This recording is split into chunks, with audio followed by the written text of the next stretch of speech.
Okay.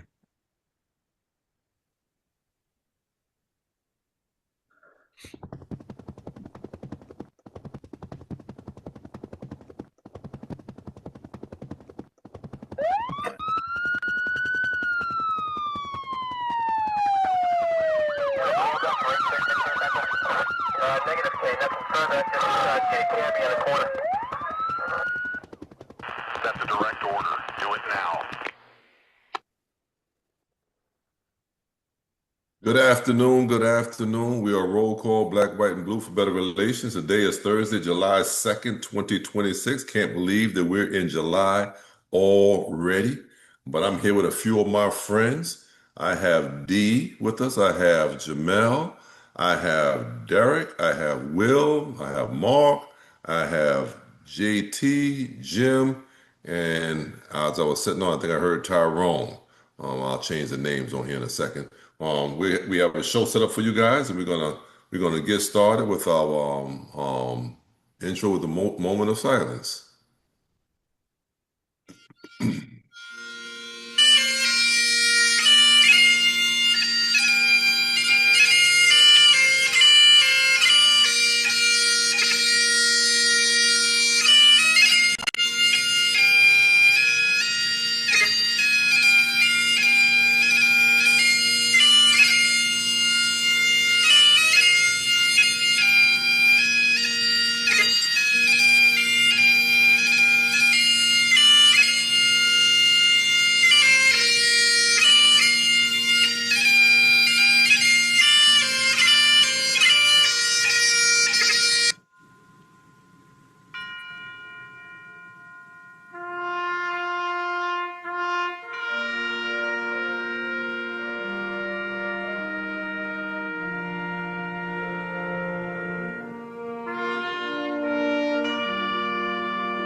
Thank you so much. Listen, we are Roll Call Black, White, Blue for Better Relations.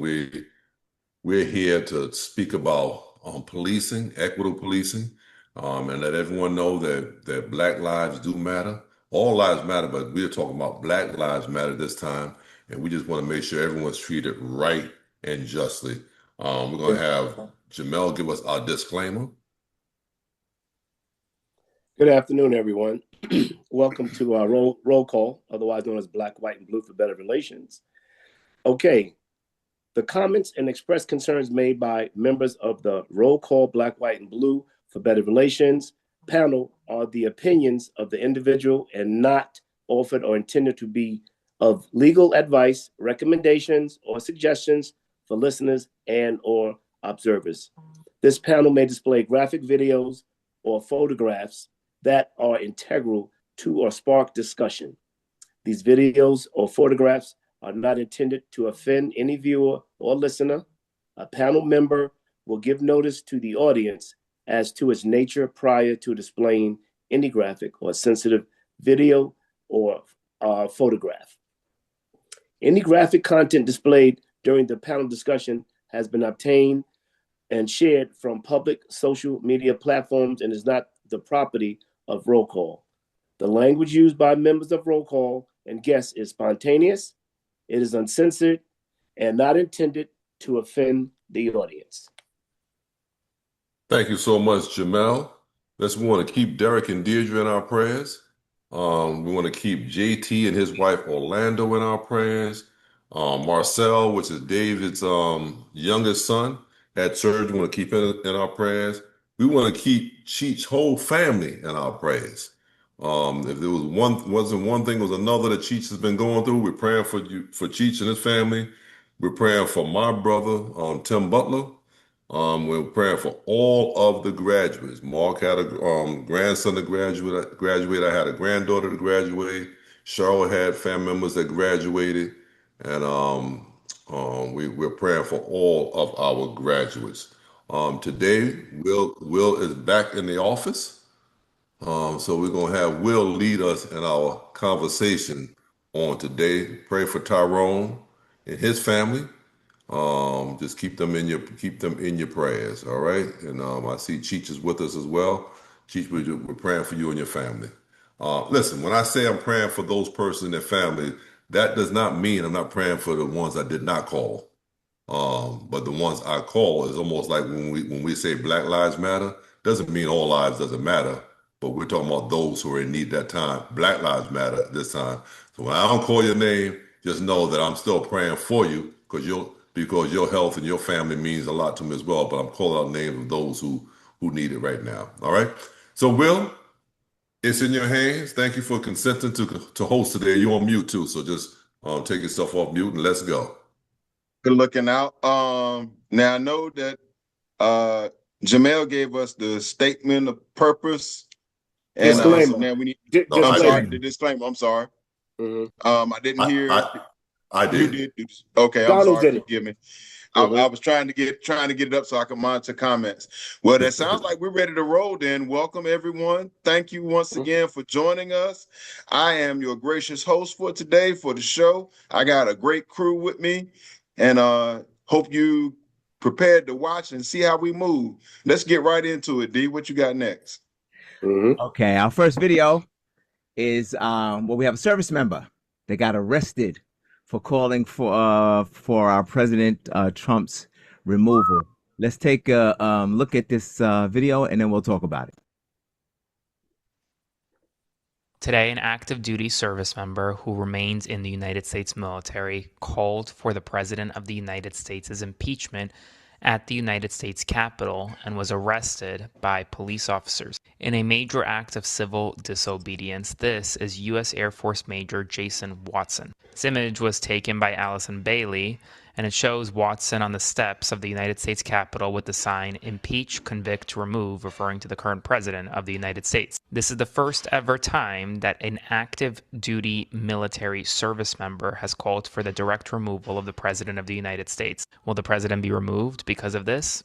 No. But the historical significance is important given the fact that you now no longer just have former military members, but you have current active duty service members willing to go to the United States Capitol, take a stand, and make their voice heard. We'll see what he is eventually charged with as he was arrested. I'll have more updates for you soon. Spread the word. Follow along for more. Wow. Unless I'm missing, I haven't seen any hands go up yet. Okay, Jim, bring it. I take it that we don't know what the charges are for this. I saw a little video clip of this on YouTube, and from what I saw, I mean, he didn't even enter the roped off area. He went right up to it and put up his sign. So I would really, really be interested in what they're going to charge him with. Can't be trespass because he never went into that, that roped off area on the Capitol steps. So I'm really curious, but at the same time, very proud of that young man. Very proud of him. It takes an awful lot to do something like that. It's almost as brave as a Cops for Kamala. And nobody picked up on that. You. Yeah, thank you. Really, that's all I have. I mean, not knowing what he's charged with, I don't have too much to say other than the fact that it's nice to see active military step up and call for the impeachment and removal of this illegal and criminal enterprise we have running our country right now. Totally understand. And for our watchers and listeners out there, we've kind of talked about this before, and maybe you're wondering how is it that so much of our discussion circles back to what's going on at the top levels of government. Well, it is what it is because that's impactful to our everyday lives. It's impactful as law enforcement officers when we respond to the public and what their concerns are and how we play into that. The next hand I see was Dee, then Jamel, then Derek. You all tell me if I got it correct. Yeah, That- yeah, that's fine. you got it correct. Okay. Let me just make a quick comment. Does anybody see what's really going on? We don't trust our parents. Then we say, well, that's not good enough, so let's not trust the police, right? And that's not good. Let's not trust the teachers. All right. Now we're at the place where we're not trusting our most trusted people, our military, who have given up their lives to keep us safe, their whole lives. And now we're not trusting them. We're allowed to get rid of generals. I'm gonna say that again. Get rid of you. If I have family members who are in the military, do you know what's necessary to become a general? And now we're just going to throw them away and get rid of them. Here we are. If you can't find anything in those people that I've mentioned where you say, hey, that's a problem, what we going to get rid of next? Now we're at a place where we're choosing our judges. We're choosing, as long as they follow a certain ideology. This is where we are. So it's going to be whatever somebody wants. Not right, not wrong, not legal, not moral, no value judgment, just what somebody says. And we're going to get rid of everybody. And I said it last week, all the investigators, gone. Mhm. All of the police, FBI agents, gone. Let's just get rid of them. And now we can do whatever we want. The book says one thing, we don't like it. Come on, Will, I see you shaking your head. Gone. And nobody see where this is going? Mhm. Now we're all going to end up people are gonna, I'm not gonna say we, people are gonna end up taking up arms because I can't trust the system. All I can trust is what's around my hand. That's all I can trust. I can't trust the system. You're gonna play with it, you're gonna gear it, you're gonna get rid of it. There's nobody to trust, right? You used to call 911. You can't even call 911 now. Because the guy or girl that's gonna show up is gonna have their own agenda, having nothing to do with keeping me safe. So why would I even call 911? We got to think big picture. I know everybody wants their corner represented and everybody wants their ideology met. Listen, man, right is right, wrong is wrong. Basic equation I always lived with: 1 and 1 equal 2. I'm gonna say it again. Look right in the camera. 1 plus 1 equals 2. Not whatever you wanted to eat, and definitely not Jell-O. That's all I got. I remember someone saying a long time ago to me, believe half of what you see and none of what you hear. And what we have going on now is our unwillingness to research and see exactly what's taking place with regards to a singular individual can say, this is what it is. And they have some 40 million people that are ride or die to the end that will jump hook, line, and sinker on everything he does. And then we have another, what is that? 40, 70, 110 million who know what they see ain't right, but we're not joined together to take the stand against the wrong. And that's what we're dealing with right now. Jamel, I think you're up next. Yes, sir. Thank you. Well, I was listening to the reporter, and he was stating that, like, this is a very historic event with a military, an active military person in uniform, asking for the impeachment of the president. I believe he was saying that in the past, normally it would be somebody out of uniform, maybe even somebody who had already retired from military service, but not an active person. So I don't know what his ulterior motive is, to do this. But listen, I look at it like this: if he's an active military person and he has not retired yet, listen, he has a lot to lose, by taking this particular stand. So I would believe and think that he is doing this because his belief system says that the actions of the chief commander in chief is not something that we should be, us Americans should be witnessing and seeing. So he believes that this individual should be impeached, taken out of office. So we'll see what happens. But listen, I just hope that this guy knows what he's doing and knows what's up for him to lose. So I wish him well. Thank you, guys.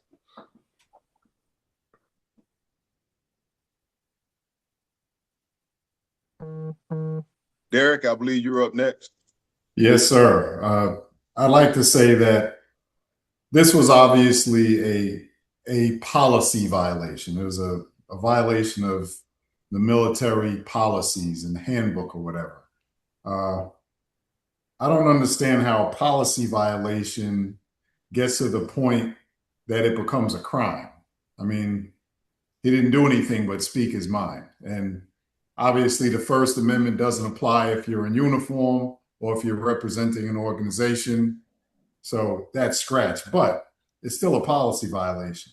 And the normal things that would occur with a policy violation would be things like docking pay, a suspension, possible demotion, forced retirement, or even firing. Arresting someone for them saying something about the president doesn't fit in there anywhere. And I'm sure that he didn't say this in a vacuum, meaning, there's probably a circle of people that he deals with, and they've probably all talked about it, and they probably feel the same way. And he was the one that had the courage to take the stand. I feel like his civil rights are getting violated by him getting arrested. And obviously, whatever disciplinary measures should come his way, because it's policy violation, it should end there. But he shouldn't be arrested for merely saying something about the president. Something that we all know is true also. And that's all I have. And Derek, you make some very good points. I think we all know the one thing that will probably get you in the most trouble is telling the truth. I mean, we've all heard about, telling lies and credibility and whatnot, but when you're telling the truth, again, especially when it's speaking out against oppressive and bias-based actions, and it's going to expose people that potentially might cost them money and power, yeah, the crosshairs get on you in that situation. I can't remember who all we have on our panel as prior military, but I'm sure everyone's familiar with the Uniform Code of Military Justice.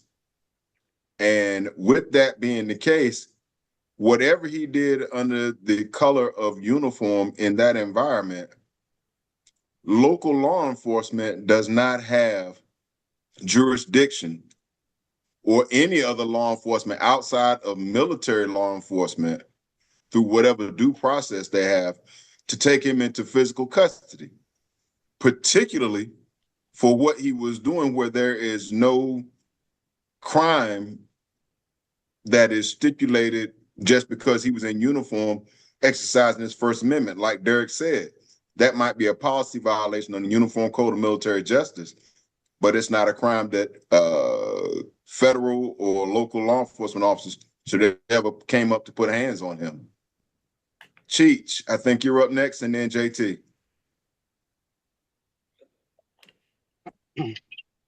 Yeah, I just want to reiterate what Jim said. Kudos to this young man. But this is something that we all talk about in our careers, right? If if you see something going on that shouldn't be happening and you don't say something about it, then we're just as bad as that bad apple, right? We talk about that all the time. So to me, this is the same scenario. Like the military is starting to say, you know, we see things that are going on that shouldn't be going on, and they're going to speak up about it. So kudos to this young man. And you know, I understand their code of conduct and everything, but it's like I say, it's just like us. If we see an officer doing something he shouldn't be doing and we don't say anything, we're just as bad. So I applaud this young man. Absolutely. While I don't think any of us will have a differing opinion about the message that he was putting out there, one of our regular viewers, Mr. Richard Bowden, thank you for your comment. It says the major was arrested in an area where protests are prohibited.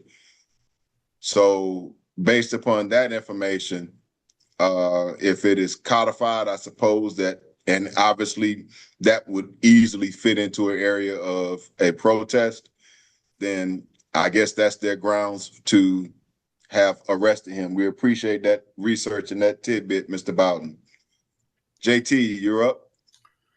Yeah, good evening, everybody. First, I want to thank everybody who's been praying for myself and my wife. Their strength and prayers. But what Dee was saying is 99.9%, 100% true.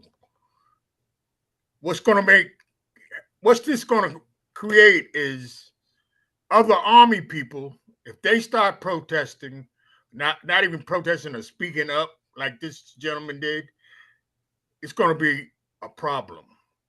You can't arrest the whole United States Army, Marines, or whatever. This one guy is going to be maybe a goat, but they are going to listen. This is not the end of this. They're not going to just unarrest him and sweep it under the rug. You don't think there's other Marines, Army, Coast Guard feel the same way? They're just too tentative to get up off their ass and stick together as they were supposed to be. They're the United States Air Force, Marines, whatever. They're supposed to stick together. Oh, sure, you're not going to get 100%. There's some that's Trump fans that voted for him. But this will start a very big effect on what's going on. I really appreciate what he did. And for you guys that don't know, I was a serviceman. I don't say I would have got up there and risked my career for some bullshit, because Trump should have been in prison, cell block B, him and Bubba. You know, this should have been settled already. I just don't understand what this country has come to. You let criminals run the government. You let pedophiles run the government. And you got to go through all this fucking paperwork to get his ass out. Most of the Congress, or all of the Congress, have balls, but they just hang in there. That's all I got to say. And JT, you made an excellent point. I appreciate you letting us know, so you have some experience understanding what the limitations are being in uniform and your First Amendment. The two don't necessarily go together. And while I can completely understand your position, it's a tall ask for anyone to effectively sacrifice their life, their well-being, and everything else to do what's right.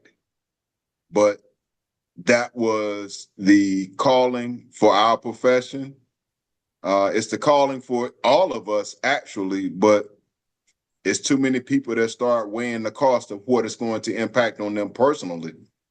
And if more of us decided that, you know what, the cost is too high for all of us for me to be concerned about the cost for me, and we join together, we might start seeing some things, and maybe the midterms is going to be that time. Anyone else have any comments about this video? Well, Rich just came in, so he would, I know he would have something to say, because he was military as well. Good catch, sir. Mhm.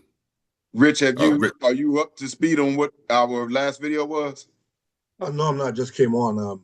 Sorry, I'm late. The major that got arrested on the steps. I think he was on the Capitol and spoke about the president needing to be impeached for his actions in office. I agree. I'm with him on that. Yeah. And of course, he got arrested, and Mr. Bowden told us, because a lot of us are trying to understand why he got arrested, because he was just at the Capitol with free speech, but apparently there's some policy in place that prohibits protest in that area, even though he wasn't in an enclosed area. Jim, I see your hands up. Yeah, I'd like to ask Mr. Bowden himself where I could find that, because that sounds like a crazy law that you can't protest in front of the Capitol. You know, is that like a result from the January 6th riots? Because that maybe would make some sense that because of that riot they put a rule in there. But I mean, of all places that you should be allowed to protest, the U.S. Capitol should be one of them. Outside, of course. Yeah, so, and that's a good question, Jim. I hope Mr. Bowden is listening still. I'm monitoring the comments. I'm monitoring the comments. So we're checking the comments. But Rich, did you have a thought about that yourself? Just coming on. Like I said, I'm all for him being impeached. I'm sure any military person that has any sense about them, knows what it takes to be a leader, to be a commander in chief, would be against this particular individual as president. We got the worst of the worst in the White House. How can you expect good military people to look up to a guy like him, who's just all about himself, who doesn't care about people, who said military guys are suckers and losers, who was a 5-time draft dodger? How can you respect that person? Like I said last week, I thought to myself, what would I hate most? To smell him or to salute him? And it's a true story. Wow. Yeah, I'm reading Rich's response.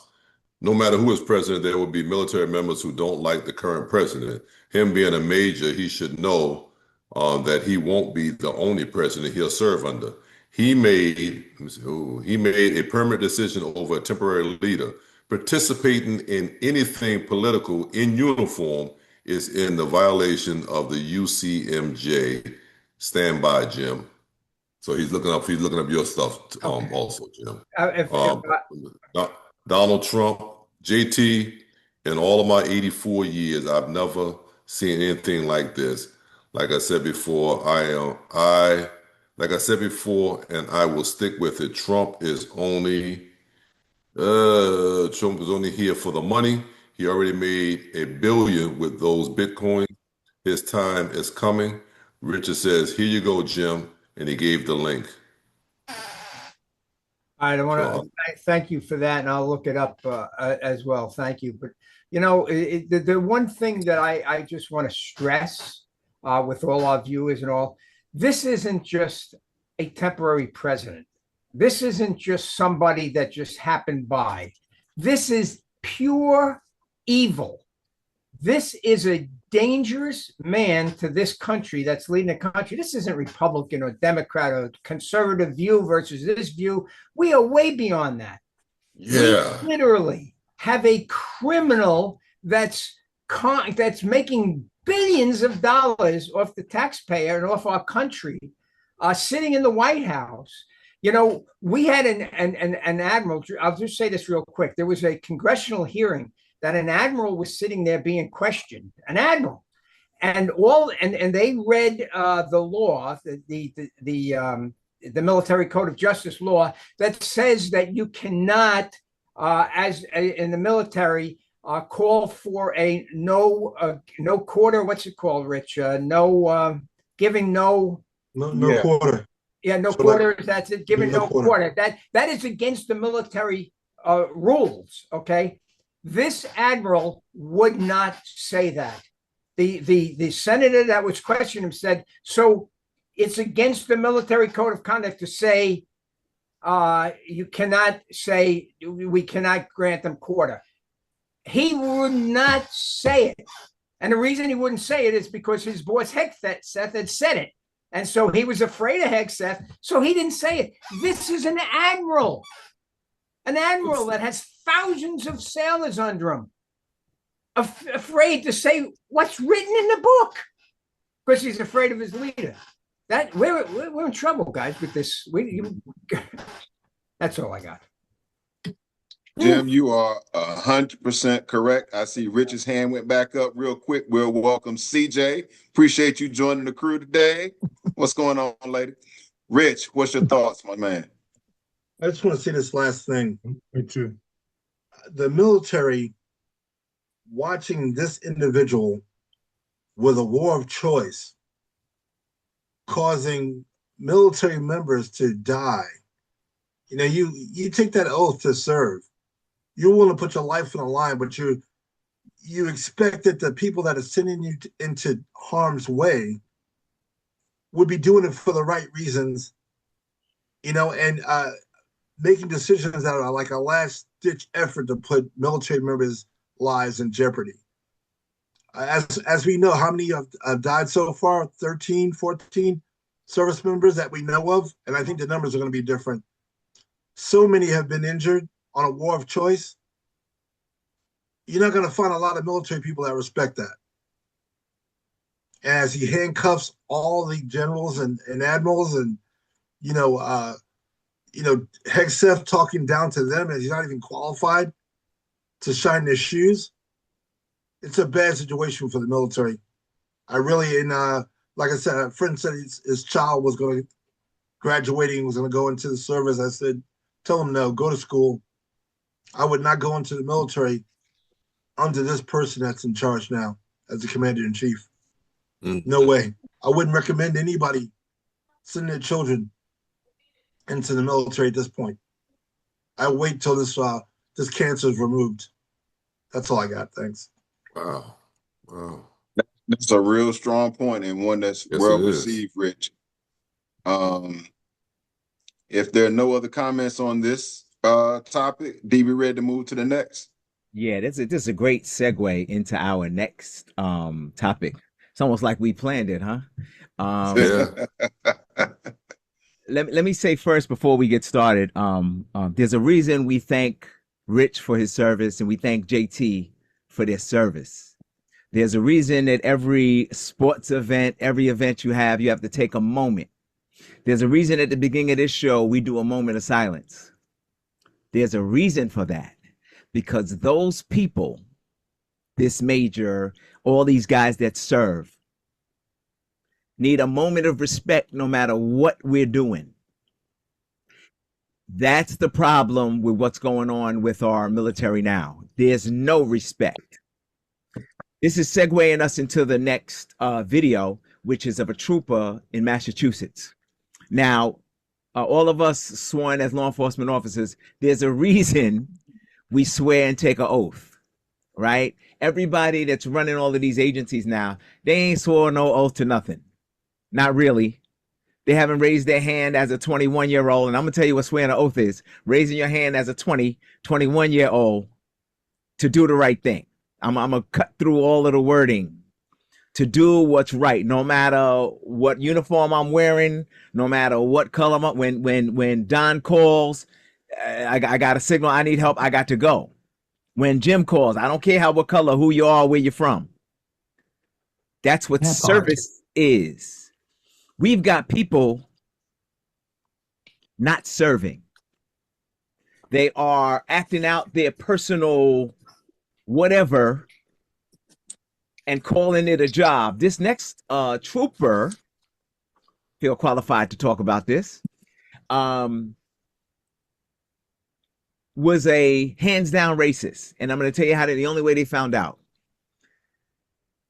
There was a case where, and I'm just going to set it up because I'm going to skim through this video, but I want to give all the context, and even afterwards I'll give more context because we can't watch the whole video. But he had a case where somebody was murdered. He decided he wanted to listen to people of a certain race instead of a whole bunch of people of another race, and people didn't understand why. Why would you listen to one person saying he did it and these 8 people saying nah? But he decided to listen to these people, arrest this person, put him through the system. So when the prosecutor kept asking for information, returns on warrants and things, he couldn't produce it because it was all based on what was going on inside of him. The only reason they found out was because of this investigation. They got his personal text. And I'm not going to mess it up for you, but I'm going to show you. And this was a working trooper that was working in the state of Massachusetts.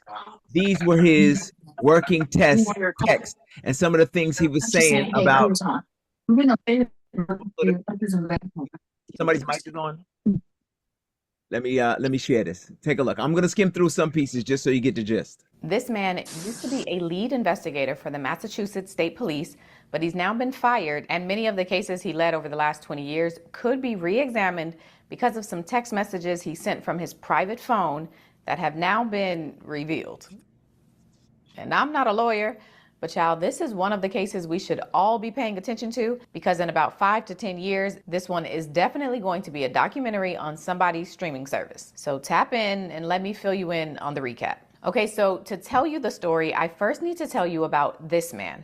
His name is Myles King, and according to prosecutors, on July 10th, 2021, surveillance video captured Myles leaving a barbershop around 5:15 p.m. in the Boston area. Myles got picked up in a black Mercedes, and then additional surveillance cameras are able to track the route that he and the car took. According to the video, around 6:02 p.m., the Mercedes is seen making a right turn on a street called Belvoir Road. And then 20 seconds later, another man, whose name is Marquise Simmons, is also seen turning down that same road. Now, Marquise was riding a scooter and he had just left his friend's house. But what's important to know about these two men is that they both worked in the music industry, and according to some reporting, 2 years prior to this date, Myles King was arrested after police found him sitting outside of Marquise's house in a stolen car with a loaded firearm.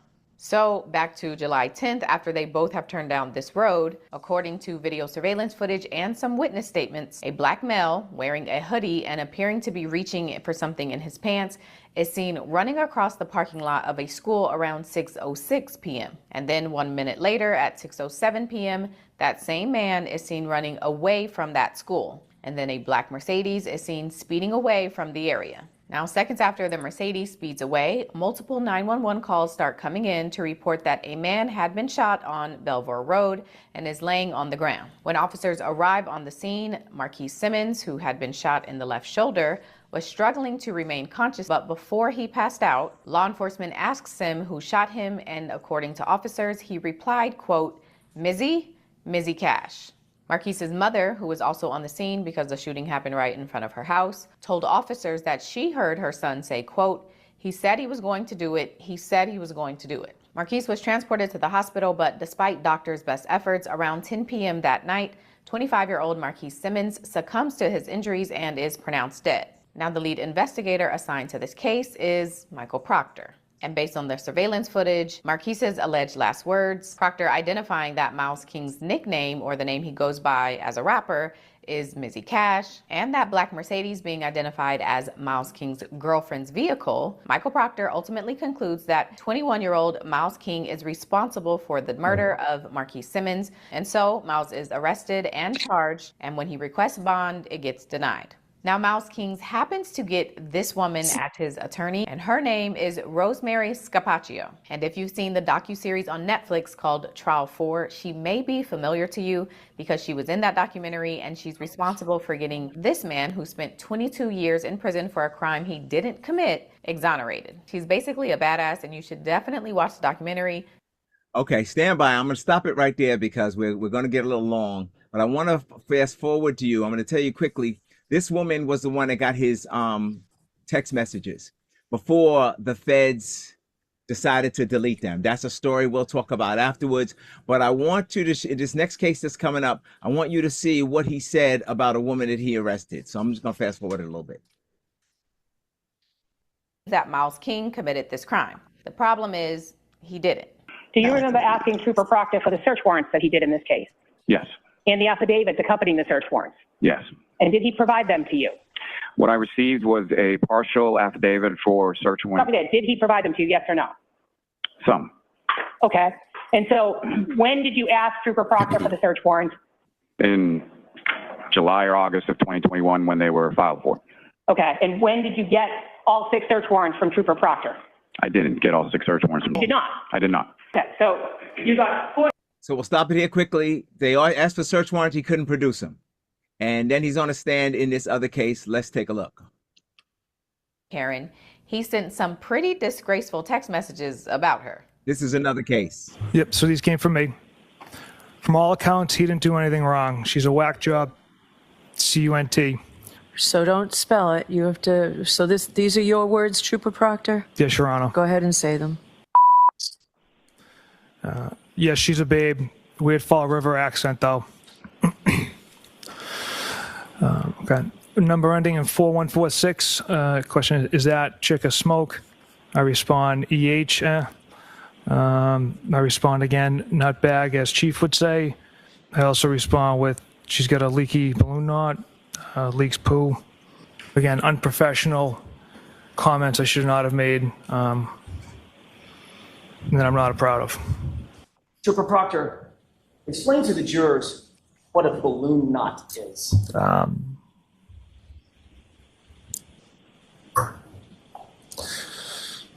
Your essentially, I guess, your rectum area.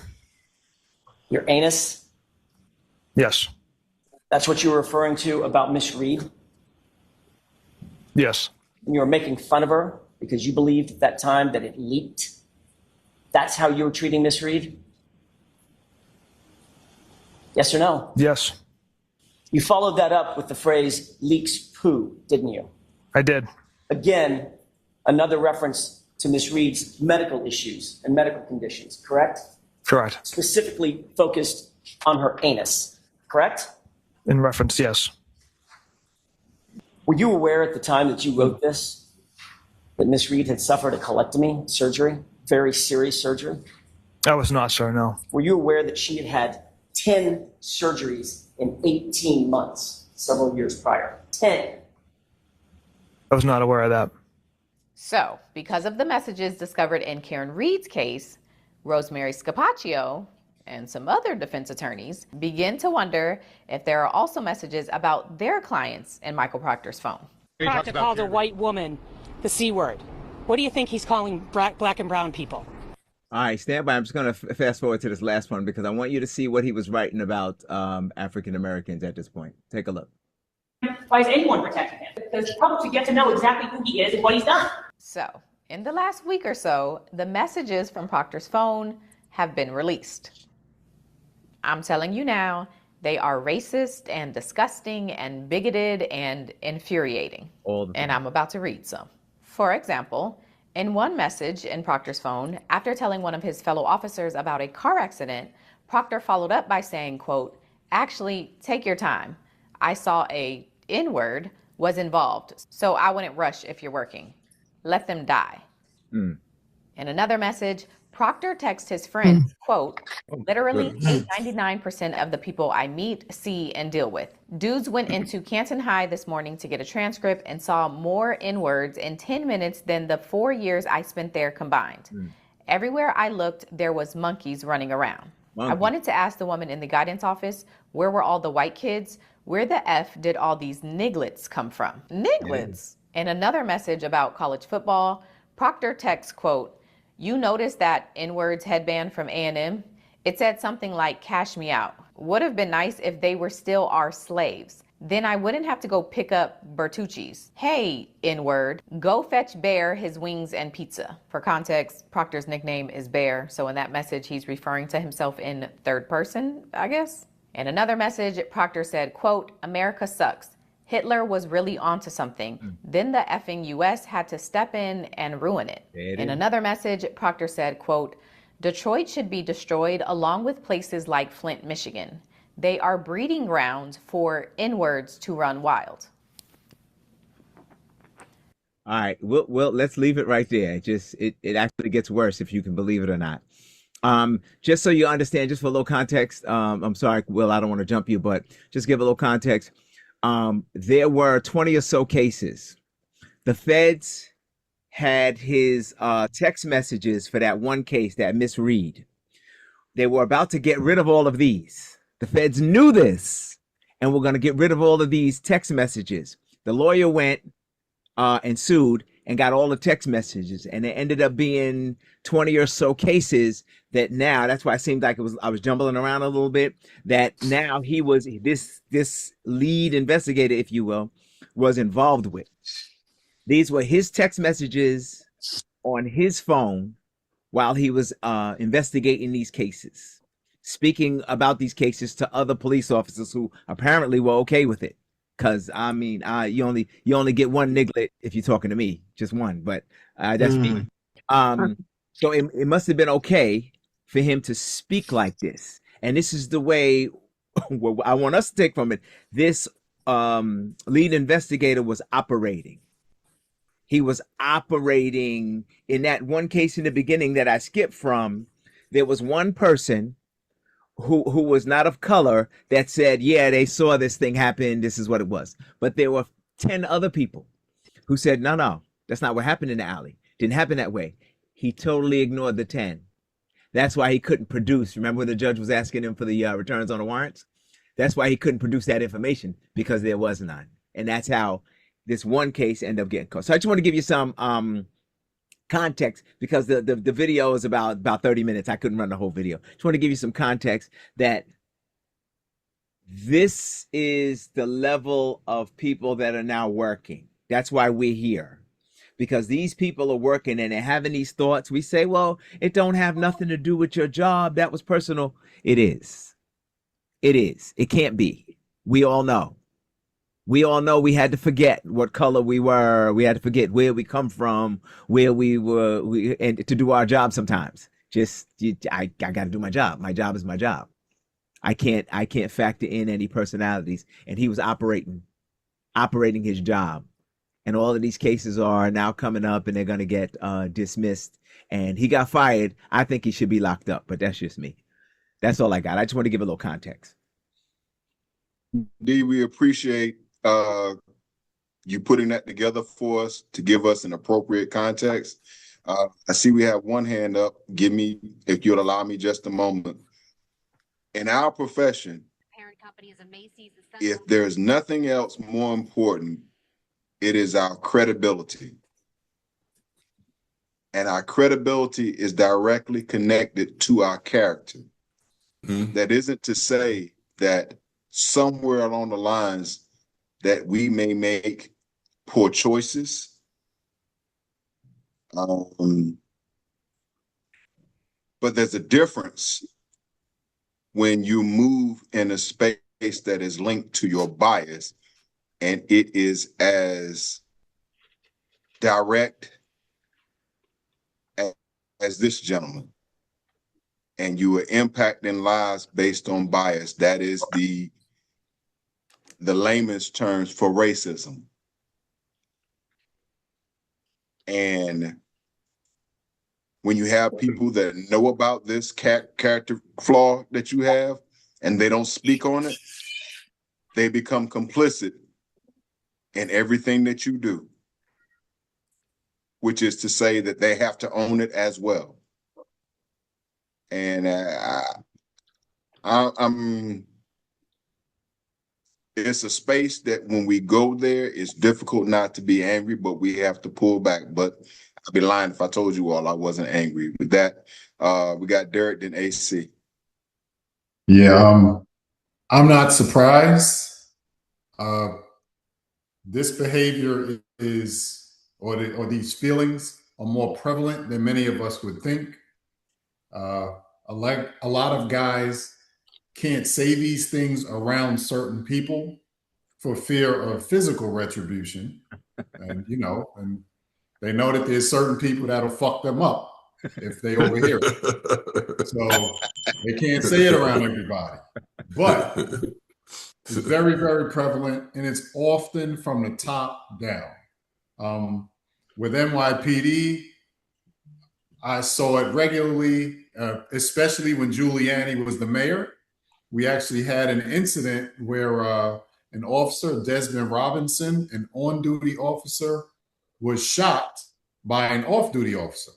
He was shot multiple times, including in the back, by an off-duty officer, and the on-duty officer was effecting an arrest, but he was in plain clothes, and he had someone at gunpoint. Off-duty officer happened to be on a train, didn't identify himself, and didn't ask for anyone to identify themselves, and opened fire, shooting the black officer. Giuliani decided that he would hold a pep rally for the officer that shot the other officer. He held a pep rally for the white officer whose name was Peter Del Debbio for shooting a black on-duty officer. And there were thousands of white officers out at New York City Hall cheering hip hip hooray for Peter Del Debbio. This is not unusual.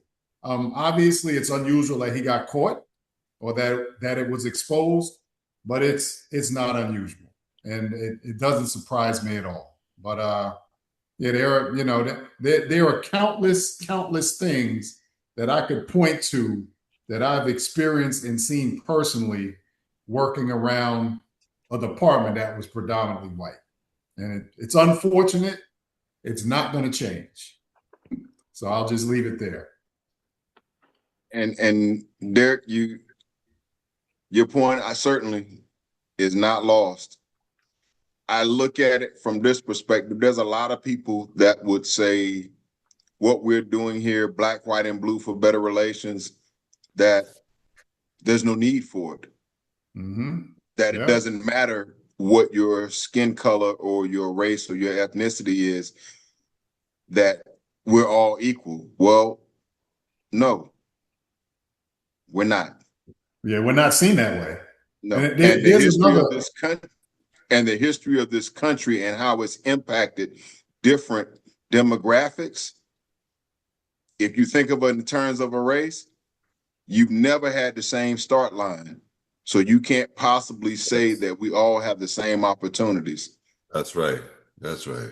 And unless and until you decide that you want to pause the race and level the playing field, then this is going to continue to be a conversation, because it's not like stuff has stopped. We still see nuanced behavior that is trying to shade the law. And now we have somebody at the highest level of government that is giving you a blank check to shade the law and the way that you see people based upon the color of their skin or their ethnicity. That's a problem, y'all. AC, what's on your mind? Well, good afternoon, everyone. Sorry for my tardiness. Take care of some things with family. We're glad I'm here. Well,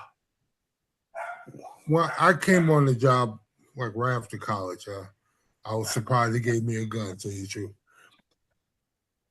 I grew up there, but when I was in college, economics major, I had no idea I wanted to be a police officer. So I did some work with some police officers in Nassau County Police Department, and I kind of liked it. Hence, I tell people I want to be a police officer because I felt that was the most direct way of assisting people in my community. I hated that it's the same thing with him. That's the most direct way he could have negatively affected the community. And as much joy as I got doing it, it's this equal amount of hatred that's received from people he encountered. He directly affected people's lives, livelihoods. He stopped people's children from eating. And it's scary that it's around, and I know that it's happening more than I can see. And I know it happened closer to me than I realized at the time. But I couldn't imagine. Well, I couldn't imagine hating people like that. But I couldn't imagine treating somebody I don't like badly because I don't like them. Like that didn't come to me. It didn't occur to me in my work as a police officer. Right. I thought my work as a police officer was work as a police officer. not as a person who didn't like the color purple, or or something like that. That was just ridiculous to me. I didn't think that was possible. Well, I think it was probable. Well, I knew it was possible and probable. I didn't think it was fair. But that's when you are still living a life that you have to question whether or not justice is going to be on your side based upon how you look. And we're in 2026, preparing to celebrate the 250th anniversary of the freedom, and I put that in air quotes, of this country. And then when the conversation comes up about, was it really freedom for all? And because we bring it up, instead of the empathy component kicking in and people recognizing, well, there was a significant group of people that didn't enjoy 250 years of freedom. You want to double down and say, you need to shut up. That happened however many years ago. Now you're in the land of the free, the home of the brave. But I keep seeing evidence to the contrary. That's exactly why Roll Call Black, White, and Blue for Better Relations has been doing this now for more than 6 years. No matter how many people that we have, whether we grow or not, it's a conversation that needs to be had and needs to stay relevant. Because if we ignore it, if we forget about it, then that's that many more people that will fall prey. Do we have any other hands on this subject? Any other comments? If not, D, whenever you're ready, we can move on. Oh, I stay ready. Really quick. These conversations it's amazing when we set up our videos. We don't set them up with the conversation in mind, but they're here. This next one. This is why you have to do your job. You gotta do your job. I have an opportunity to instruct new investigators all the time. And the one thing I know that the technology is the thing now. You know, you get you some videos, you can get you some social media, you can figure out the crime. But my detectives, Don, JT, all my detectives in the room will tell you you can't rely on any one piece of information. You got to look at the totality of the investigation, and then when you're done and you say, hey, this is my suspect, then I got to make sure nobody else could have done it. I say that every week, and people are like, what are you talking about? You gotta, it doesn't stop here. I got to keep going. This next case is a tragedy. I'm in my 60s. I ain't afraid to say it. And I couldn't even imagine this happening. You go through your whole life as a law-abiding citizen. A company, not even a police agency, depends on a technology that I can tell you is not a good technology when it comes to African American people. They use this technology to convict this man. He ended up going to jail. I'll let the video tell you what happened to him in jail. All I can say is a tragedy. Let's take a look. Father is suing the parent companies of Macy's and Sunglass Hut after he was wrongfully accused and arrested for robbery in Harris County in 2022.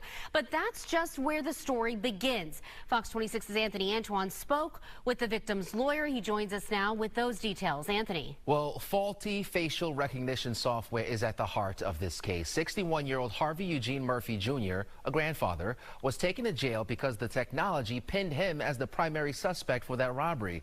But according to the lawsuit, he was taken to jail, and in a matter of hours, he was beaten, raped, and then released. And now, years later, he's suing. On January 22nd, 2022, this Sunglass Hut on West Gray in Houston was robbed by two armed men.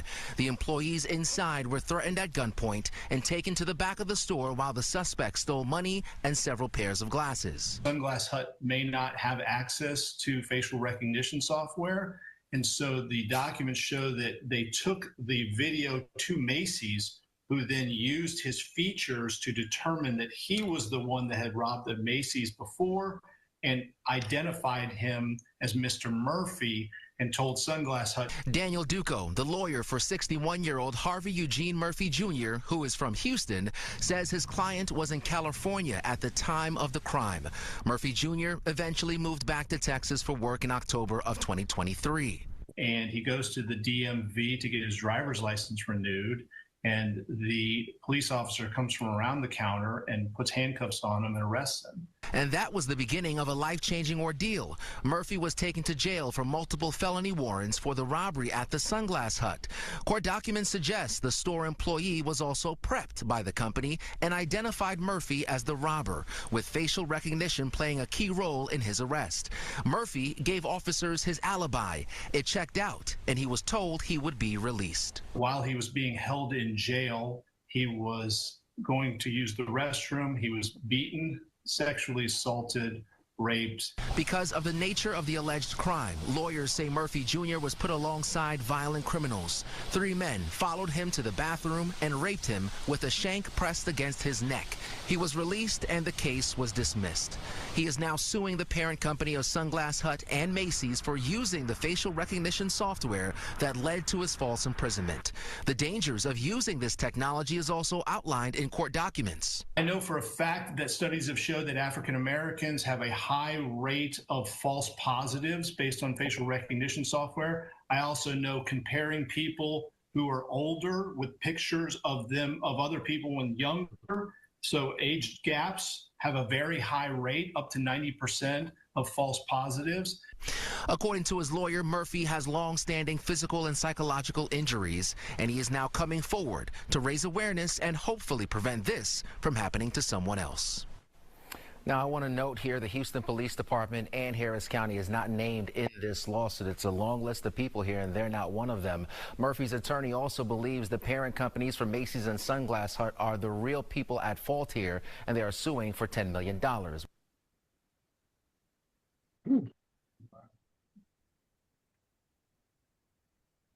So, and Jim, I'll be right to you.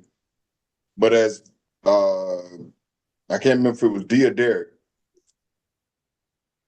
the concept of an investigation is you follow the evidence to lead you to the outcome. You don't make up your mind what the outcome is and then package up the evidence in just such a way to confirm what you already, that's bias. That's not the way it's supposed to work. But I'm gonna go ahead on and go to Jim, then Dee, then Rich, because I'm sure they're probably gonna hit on some other things that I'm thinking about. What's happening, Jim? No, you just hit exactly what I was going to say. Well, I mean, that's a preordained investigation. They knew who they wanted to go. They went and they got him. This kind of technology, it should just be a piece of an investigation. You know, just a direction. All right, let's look on this direction. It should certainly not be enough for an arrest warrant. And of course, it's the terrible things that happened to this guy. But I agree with you. Well, let's. This looked like a preordained. This is the guy. Let's just go get him. And all of a sudden, when they checked out his alibi, they probably nearly had a heart attack. You know, so that's all I got. Appreciate that, Jim. Dee, what are your thoughts? I'm gonna have a real quick technology conversation, and I'm gonna end it up really quick with something that happened to me while I was an investigator in Valley Stream. The technology, you remember guys used to be a sketch artist. That was the first technology that came out. And then it graduated into Identikit, which was actually a kit that you laid things over to get the description of a person. Having been an Identikit operator, when it transferred from the overlays to the computer, it's not good technology. It's all right, it'll give you an idea, but no longer is it going to give you a good idea of who did it. If I go a step further, I had a just a little war story, an attempted rape case through Valley Stream out on the Northern State Parkway, where the gentleman, did the identikit that I was doing the identikit, and I have a copy of the identikit. I should put it up. It looked like me. He's telling me eyes like this, nose like this, hair like this, and the identikit looked like me. And me and my partner looked similar at the time. Actually, it's the Quiet Storm's husband. He'll co-sign this for me. The identikit looked like both of us.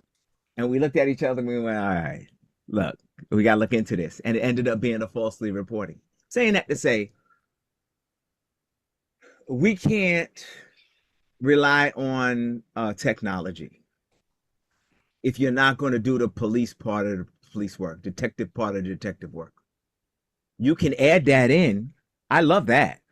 As a trained investigator, I love when I get extra stuff, but by no means do I count on that. And sometimes I discount it because the boots on the ground, okay, Derek, the old flat foot, the gumshoe, you went down the block, you walked up the fire escape, you did the work. You need that. And that's what our new detectives and new investigators need to look at. Not just, okay, it becomes the easy way to make an arrest. You see what I'm saying? And that's not the way you can think of this job. Easy way, he's handling a bloody knife saying, I did it. Most people say, case solved, right? I did it. Case solved, go home. No, sir. That's where the case starts. Is that a knife? Is that the knife? Did it happen? Is that the blood? Is that the blood? Is he crazy? Is he sane? Was he here? Was he not here? Is he trying to, there's so many different questions. So you have to do the actual flat foot work, and you have to actually walk the beat and do the work before you shake your hands and say this person did it. And this poor gentleman, total miscarriage, not just of justice. I can't even imagine all of this happening, even if he was guilty. Is a horrible thing, but the fact that he was innocent and not even in a contiguous state, that's something for all of us to look at. And and this is for our new detectives and new investigators. It's not easy, partner. It's not easy. If you're taking the easy way out, it's going to be a problem. When I supervise detectives, I got a lot of questions. Why he always asking 50 million more questions? We got the case closed. No, sir. You got to make sure, get back out there, interview some more people. No, sir. It's not really clicking. I know he's charged already, but we got to make sure nobody else did it. So that's all I wanted to say. Technology, we got to take it for what it's worth. Appreciate that, D. And Don, I'm tracking with you on the comments. I got them. I'm looking at them. Right. Karen Caffey says, are there any videos today without such graphic descriptions and language? This is triggering and brings back Amadou Diallo. Mm-hmm. Apologies, Karen. While ordinarily we associate videos to give people warnings about the content, it's usually about visually what it shows. Forgive us that we weren't more diligent in the verbiage that was utilized and the description of what happened with folks. And I can completely understand and empathize with where you're coming from with the Amadou Diallo. The name doesn't go away from me either. Carl Sanders says, how can you use facial recognition when people say all Blacks look alike? Carl, you're not wrong. That is a biased trope that has been used since the beginning of time. When you're in an environment and the scripture comes out, Black male, it's almost like nothing else matters. No clothing description, no nothing. And if you find a Black male moving about, especially if it's at a time, in most cases of night, that there aren't a lot of people moving around. So because there's a Black man moving around, that must be the suspect. Mm-hmm. And I've had that experience as a supervisor, having to check an officer that moved in that very same manner, where enough descriptors were given from a standpoint of height, weight, where they were coming from, and nothing matched other than black male. And they stopped and detained this guy. Now, mind you, he did have some history related to the crime that took place. But again, when we're talking about an investigation, it starts from that crime moving forward.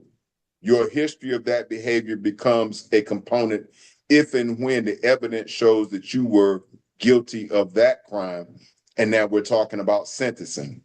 It doesn't become a component simply because that you've done something similar in the past. It doesn't work that way. So I see we got two hands up. We got Rich, then Derek. Yeah, I think Carl stole my thunder. I was going to say that we have all blacks look alike, and now we have a system that's biased, that's just trusted. So we make arrests based on a system where we all look alike.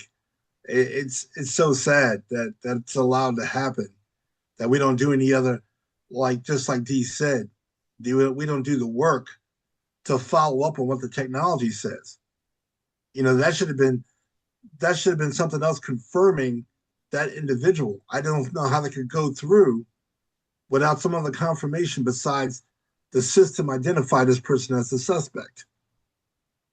And the system identifying the person as a suspect, yeah, suspect ID not confirmed. But you arrest this individual, change his life. He gets assaulted, raped in the restroom inside the jail. That's life-changing for the average man. That is life-changing. You have now ruined this person. And based on a system, I just can't comprehend that. It's bad enough that we all look alike. Sketch artists make a sketch of a black man that looks like, 50 other black men. But we're gonna rest on that. How many black people have been identified based on it's just a black male, dark clothing, and then black males in dark clothing all over the place are being hemmed up? Sad state, it really is. And when you have technology, look at these AI technology. You can't tell what's a fake and what's real. That's where we're at now. So you're gonna start arresting people based on a fake AI video? I don't know. I think we've gone too far. That's all I got. Rich, I'm looking at our gallery of our members here. Derek? Yes, sir. D, you, Rich, AC, Don, even JT. Particularly with AC having the hat on, the description comes out, bald head black man with a salt and pepper beard. Don, how tall are you? 6'4". I'm 5'9". Derek, how tall are you? 5'11". 5'11". D, how tall are you? 4'11". But we've all been around one another, and while Derek is a fit guy, D's a fit guy, Don's a fit guy, Rich is a fit guy, our body types are very, very different. Yeah. But the focus becomes our skin color and our gender. And when the default, go ahead, Jim. And preconceived notion. That was where I was going next. Yeah, the preconceived bias that fits into that. Yep. That was where I was going next. From a historical and systemic problem, when we have faced generational deficit to leave us in economic disparity, to leave us in opportunity disparity, and that we are reflected in the prison population as an overwhelmingly disparate number, it makes it comfortable for certain people in positions of authority to be able to take a look at us and say, they must be guilty or they must be responsible. Derek, what were your thoughts? I was thinking that a lot of arrests now, I think the focus with a lot of arrests, particularly when it comes to investigators, detectives, a focus is on fast tracking arrests and closing the case. And that's not what the focus should be. The focus should be on getting it right instead of getting the case closed. But for a lot of detectives, and not because every department works differently, but for the department that I was on, detectives are going to get promoted based on the number of cases closed and the type of cases that they have closed. On some departments, you go to the next level automatically with time. But on mine, you start off as a third grade detective. You could be a third grade detective for 15 years. But for you to get promoted, they're going to focus on the cases that you have closed. And a lot of guys, and when I say guys, I mean detectives, guys and ladies, all they want is the case closed. They don't care whether or not they got it right. They don't care. And tracking is a big deal. And it's such a big deal that though it shouldn't be the only thing that should be focused on, it can be used properly. And the average person, I just looked it up, the average person is on camera between 70 and 300 times per day. So much like the guy that got beat up inside that liquor store in Brooklyn by those two detectives, and he was wearing a turquoise cap, a turquoise pair of shorts, turquoise socks, white shoes, and a white t-shirt. And I remember saying on this show, there's no way in hell there's another person in New York City that had the same outfit. When you look at these cameras, you have to examine everything, not just the person's face, because if we're on camera 70 to 300 times per day, that means we're not just on that store's camera. That means we're going to be on the adjacent store's cameras also when you're walking in. Take a look, see what the person has on. Does it match what the person has on that you just arrested? And if it doesn't, you got the wrong fucking guy. But they want to close the case. People are lazy. They want to get it done and they want to move on. And it negatively affects innocent people. And I hope this guy gets majorly into the 7 figures because he deserves it. 8. I'd like to emphasize the point to our listeners out there. If you remember, the people that he is suing is not law enforcement.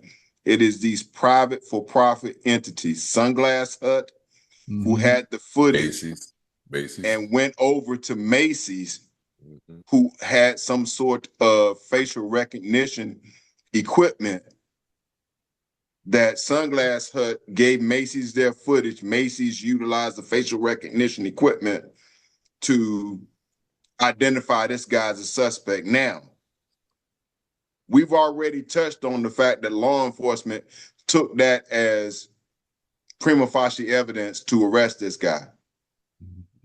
But the suit is coming against Sunglass Hut and Macy's. We don't know how Macy's vetted this facial recognition technology as far as the company that put it out and the quality of the technology. And that is a failing on their part for not researching to see the limitations of facial recognition. So rightfully so. But I hope if someone related to this guy is watching our show or somehow reaches them, extend that suit to the law enforcement department, because they use technology that is not within their control, that was not within their review to be able to utilize as basically unilateral justification for arresting this guy. I see your finger, Rich. What's on your mind? I just want to piggyback on what you're saying here. How could the lawyer not include the police department? I mean, why would you not want to add all guilty parties that you believe are guilty in this arrest into your lawsuit? Why not get the police department in the city? In addition to the commercial side. I don't understand that unless it takes more time when you have a police department in the city involved that's going to hold up the case. That's the only reason I can see why you wouldn't. But if I was a lawyer, I wouldn't include any possible guilty party in that lawsuit. Because if you don't get one, you get the other, or a combination of the two. So I don't understand that part. That's my question, is why wouldn't he include the police department? They made the arrest. The thought on that, Rich, but I see a finger and somebody had a hand up. Let me go to the finger, which is JT. JT's hand was up, but go to AC and then okay, JT. AC, your finger, and JT be coming back to you. I was wondering that too, but I would guess it was just because they get a better settlement quicker. That's not public funds, that's private funds, and they rather get that out their hair than no pun intended. You got it. They rather get that taken care of before too long. The public stuff takes a little longer, I would assume, because that's not nobody's personal money. That's the government's money. You got you were touching on the area that I was at. JT, your hand was up. Yeah, I was going to say the same thing Rich said. Why wouldn't you sue the police too? I mean, they made the arrest. I think you get a lot more from the police department than what's. Not necessarily more. No. No, you get more from Macy's and Sunglass Hut, I would imagine. Right. And you sue the police department for a different reason. Right. Yeah. For false arrest. Yes. For not following up on their own investigation. You sue Macy's and Sunglass Hut for using false equipment to get you arrested. But now, gentlemen, you've actually answered your own question. And this is actually, now that I think about it, extreme intelligence on behalf of the attorney. If you sue Macy's and Sunglass Hut and get a judgment against them or get them to settle, how much easier is it to sue the city now that you have that judgment in your back pocket? Right. I agree. So listen, real quick, Richard Bowden said the stores have deep pockets. They started the ball rolling. It is a deterrent for other companies to do what they did. Carl Saunders said, Derek, the only person that would have had on that much turquoise would be Aquaman. And Cheech. Cheech. Oh, man. A Dolphin fan, Miami. That is priceless. Ladies and gentlemen, we've been joined by Jerry Barrows, and she's been the silent observer today. Great to have you. Always good to see your face. It looks like we are in the short rows now with about 5 minutes to go. I think it's probably appropriate time for D to take us out on a high note, as he is so good at doing. All right, really quick. I'm not even gonna say anything about this. I have hundreds of these. We see all the bad cop videos. There's hundreds, but there's so many more of these. Let's take a look. I've done a lot of things in my 25 years, and I'll tell you, nothing's ever touched me or changed me like this will change me for the rest of my life. Our top story tonight, a Georgia police officer, now a baby's godfather, after his quick thinking saved her life. This is a beautiful story. The officer's post about the life-changing moment was shared by hundreds of thousands of people on social media and is now one of our top stories on 11alive.com. It is a sweet story indeed. Our Caitlin Ross has just spoken with the officer and the baby's family about what is now an unbreakable bond that they now share. Caitlin. Yeah, Brenda, Jeff, you can already tell these two have a bond. Officer Kenneth Knox says he's always going to be in the little girl's life. Hey, baby girls. Hey, baby girls, come to me. Come to me. Their connection was instant. I can feel her little heart beating on me. She's not wiggling, she's not fussing, there's nothing else like it. Officer Kenneth Knox was on patrol last week when a 911 call came in about 2-month-old Miyavi. Her panicked parents told the dispatcher she couldn't breathe. By the time I got there, she had already turned a bluish purple and her eyes had glazed over. Knox laid Miyavi on the ground and couldn't find a pulse. And the father was holding the baby, which was limp, and screaming, "Please save my baby, please save my baby." She was choking on cereal her parents had fed her an hour before. Knox was desperate and sucked the cereal out of her throat. He says she started breathing again immediately. I swear to God, oh Lord, just for a second, that she looked up at me and smiled. He wrote on Facebook that when Miyavi started crying, it was like music to his ears. Nothing's ever touched me or changed me like this will change me for the rest of my life. Miyavi's parents asked Officer Knox to be her godfather after the incident. It's a job he's taking seriously. I'll be as protective over her as I will if she had my last name. He's been in touch with her parents every day since he saved her life. I send him pictures of her every day, videos and everything, and he really appreciates it. Knox says he already knows Miyavi is special, and he can't wait to see who she'll become. She may grow up to be the president. She may grow up to be an astronaut. She may grow up to be a police officer, but the point is she'll grow up. Knox says he will stay in Miyavi's life as she grows up, posting on Facebook that he'll be there for her high school and college graduation. Wow, that is. You know how many thousands, y'all. We all go to graduate. There's thousands of stories like that. I know we focus sometimes on the negative things officers do, but there's so much more positive, so many more kids I know, because I don't have any biological kids that don't even look like me, and they're around even up here, they're around all the time because of the impact we might have on their lives. And you just, I know we talk about the bad part of it and the horrible part of it, but to know that good part of it is out there, I don't know, touches me a little bit. I'm totally with you on that, D. And I was thinking about that.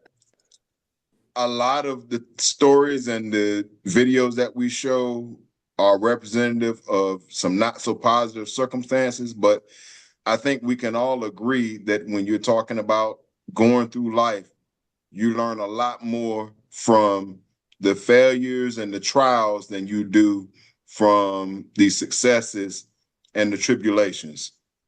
And so we point out to these stories and have discussion to give context and hope to help shape empathy in these situations and clarity with regards to how we should move with our fellow man. Is it mine? It's yours, sir. All right, listen, let me say this. We're going to end this show on time today. Let me just say this, that yeah, we do show some videos that show police officers in bad view, but generally speaking, a lot of police officers do good work. You never heard of it. I mean, I have personally signed 3 birth certificates because I was the one that delivered those babies. No one would know that. That's not going to make the news as often as some other places. But we've done stuff that should be congratulated, and there are police officers that have done the same thing, and we say thank you to all law enforcement that are doing their job and doing it with love. My heart, I felt that last video, D. That was a great video. That was a great video. Here's a baby that couldn't breathe. He could feel the baby's heart on his chest. That was powerful there. Very powerful. So again, let me say thank you to no mistakes. Yeah. Let me say thank you to our viewers. Thank you to our panel. Those who are still with us, thank you so much for joining us today. July and August is busy for all of us, and we're all doing things, and many of us are doing things right now that y'all don't even know anything about, but we're doing stuff even right now, and we thank God for each and every one of you. Traveling mercy, traveling grace to those who are traveling. Thank you to our Facebook viewers. Thank you to our panel for joining us. Will, Jamel just said it. Great job. Thank you for leading us and directing us and putting us out on time. If it's God's will, we'll see you on next week. Let us close out in prayer. God, our Father, we thank you once again for allowing us to come together. We thank you for those who listen to us week after week. We pray to God for all law enforcement, praying to God that those who are not doing it right will learn to do it right and do it right. We pray for those who are doing it right but are not getting any type of credit at all. We pray to God you will continue to watch over our police and our communities. In Jesus' name we pray. Amen. Amen.